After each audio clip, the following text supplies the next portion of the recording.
खौफनाक सीढ़ियां।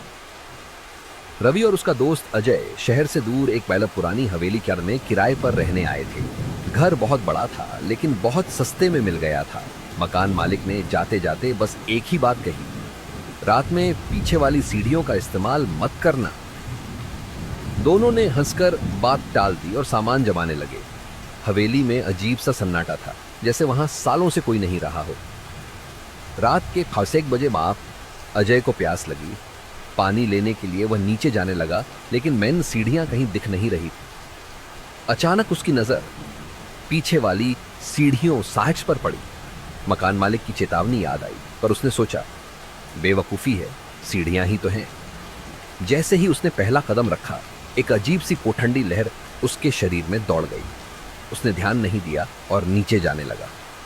दूसरी सीढ़ी, तीसरी सीढ़ी। अचानक उसे एहसास हुआ कि हवेली का माहौल बदल गया है। दीवारें पुरानी और टूटी फूटी लग रही थीं और हर तरफ अंधेरा था।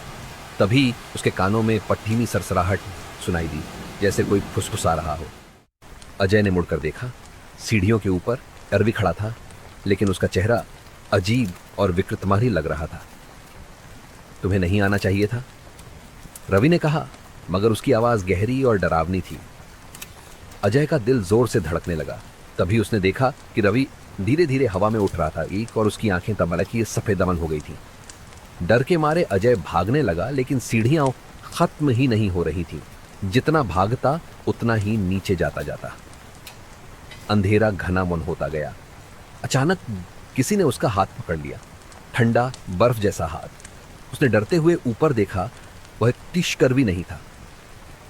अजय की हिक चीखन हवेली में गूंज उठी और फिर हमेशा के लिए सन्नाटा छा गया।